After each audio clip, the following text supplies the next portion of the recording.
이제 네 번째 질문입니다. 그러면 기독교는 환경, 생태에 대해서 어떻게 말하고 있는가라는 겁니다. 첫 번째는 우리가 확실한 신앙 고백이죠. 하나님이 모든 만물의 창조자다라는 사실이에요.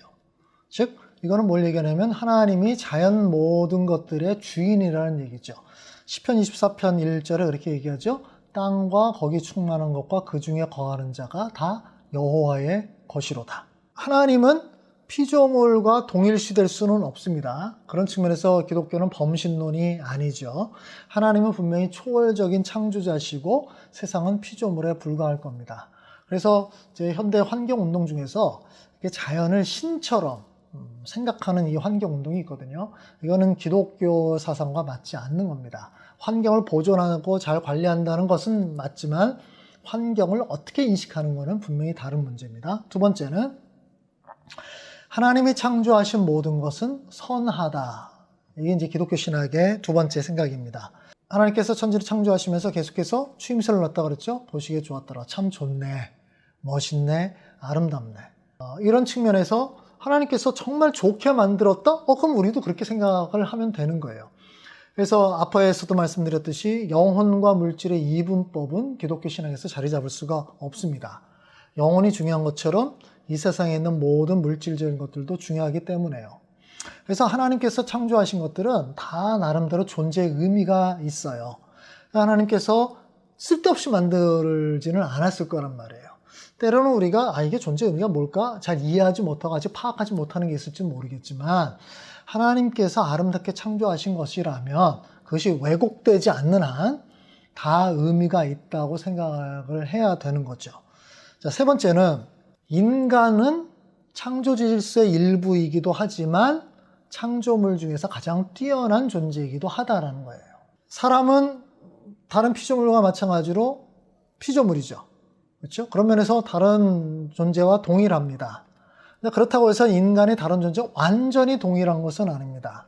왜냐하면 창세기의 기록을 보면 하나님이 인간을 만드신 방식이 굉장히 독특하기 때문이에요. 어떤 겁니까? 하나님이 직접 손으로 만드셨죠. 하나님이 자기의 숨을 불어넣어 주셨죠. 그 다음에 하나님은 자기의 형상으로 인간을 만들었다고 얘기를 해요. 다른 어떤 피조물도 이런 식으로 만들지 않았거든요. 그리고 그렇게 되면서 이 인간에게 생육과 번성과 땅에 주고 땅을 다스려라는 명령을 하나님께 주신 거죠. 그러니까 어떤 관리대장 이렇게 주신 거예요. 이제 그 중에 하나 이제 하나님의 형상으로 창조됐다는 게 들어갑니다. 하나님의 형상으로 창조됐다는 게 무슨 의미인가 여러 가지 얘기를 할 수 있지만 그 중에 하나가 하나님의 대리자가 되어서 뭔가 관리하는 책임 이런 것들로 얘기를 하기도 하거든요. 그래서 이런 측면에서 우리가 환경을 잘 보존해야 되겠지만 인간과 자연 만물을 동일시하고 동등한 존재라고 생각하는 이런 환경운동과는 우리가 동의할 수가 없는 거예요. 피터 싱어라는 윤리학자가 동물해방이라는 책에서 이렇게 주장하죠. 인간과 동물은 완전히 동등하다. 그래서 이제 이 사람은 인간이 자신의 이익을 위해서 다른 피조물의 이익을 침해하는 것을 절대적으로 반대합니다. 그러니까 이렇게 되다 보면 사람은 다른 동물들을 어떻게 죽인다든지 자기 마음대로 할 수가 없는 거예요. 그런데 우리 성경적인 내용을 보면 분명히 인간과 동물은 다르다는 거죠.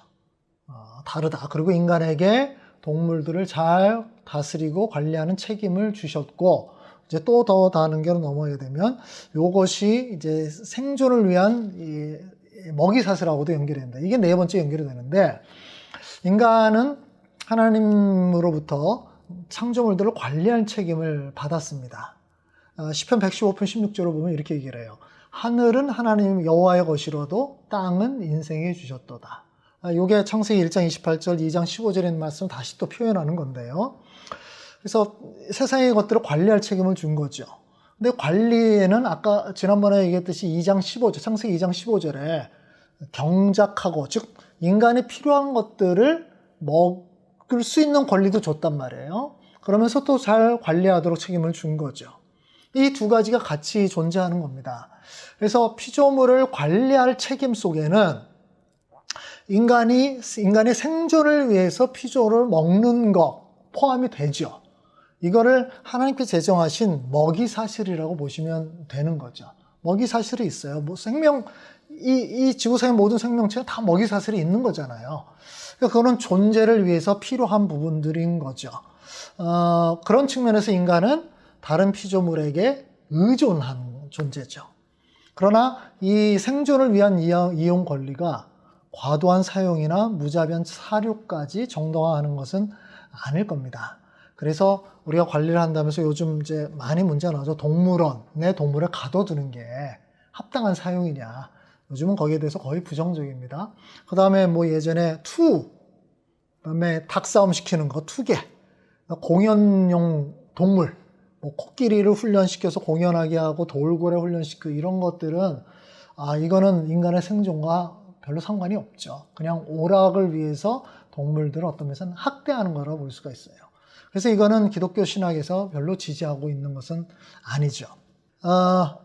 인간은 이런 측면에서 보면 농장을 관리하도록 책임을 맡은 농부와 같다고 볼 수가 있어요. 그러니까 주인이 우리 인간에게 농장을 맡겨줬어요. 농장을 잘 관리하고 여기서 나는 그 식물들을 잘 이렇게 해라 라고 얘기했거든요. 그러면서 주인이 얘기한 거죠. 농장에서 나는 그 식물들을 네가 먹어도 된다. 그렇죠. 먹으면서 일을 해야 되니까. 그렇죠. 그러니까 이걸 먹으면 안 돼. 절대로 하나도 뽑으면 안 돼. 이럴 수는 없는 거예요. 먹어도 되는 거죠. 근데 너무 많이 먹어서 농장에 남는 게 하나도 없다? 이거는 아닌 거죠. 그렇죠. 그러니까 이렇게 생각을 해보면 될 것 같아요. 하나님께서 인간을 자연의 관리자로 세워주셨다는 것은 필요한 것들을 사용할 수는 있어요. 그러나 이것이 완전히 파괴될 정도로 하는 것은 문제가 있다는 겁니다.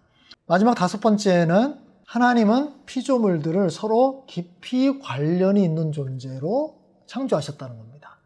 다른 말로 한다면 지구 공동체로 만들었다는 뜻이에요. 지구 안에서 우리는 모두 하나다라고 얘기를 하고 있는 겁니다. 그래서 우리는 서로 의존해 있잖아요. 서로 생존을 의존해 있어요. 그 의존 관계가 끊어지게 될 때 생태계에 문제가 발생하거든요. 예를 들어서 우리가 동물의 왕국을 보다가 사자가 영양을 잡아먹는 것을 보잖아요. 그러면 영양이 잡아먹히는 거 영양의 입장에 그 감정이입을 하면 도망가야죠. 그렇죠? 영양이 잡히면 막 울면서 막 고통스러워 할 거라나. 이게 너무 그러니까 이 사자 이 나쁜 놈 너 절대 잡아먹으면 안 돼 이렇게 해버리면 영양 입장에서 좋을지 모르지만 어떻게 되죠? 사자는 굶어 죽을 수밖에 없어요. 그러면 생태계의 고리가 끊어져 버리겠죠? 그럼 어떤 문제가 발생합니까?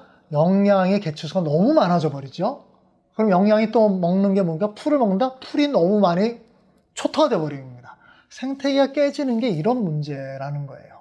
그래서 서로 의존하고 있다라는 거는 우리가 볼 때 좀 안타깝게도 영양은 사자의 먹이가 될 수밖에 없는, 물론 사자가 많이 먹지는 않죠. 그래서 우리가 어떤 한 부분에서 너무 심하게 파괴를 하면 그게 나비 효과를 일으켜서 돌고 돌아 우리들에게까지 영향이 오게 된다는 얘기입니다. 이것을 환경의 역습이라고 얘기를 하죠. 그래서 우리가 한 공동체라는 것은 함께 모여서 하나님의 영광을 드러내는 존재다라고 얘기를 하기도 합니다. 시편 19편 1절에 얘기하잖아요. 하늘은 하나님의 영광을 드러내고 창공은 그의 솜씨를 알려준다.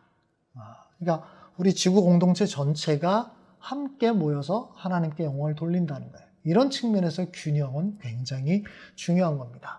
제가 5가지 정도를 기독교적 환경관이라고 간단하게 정리를 했습니다.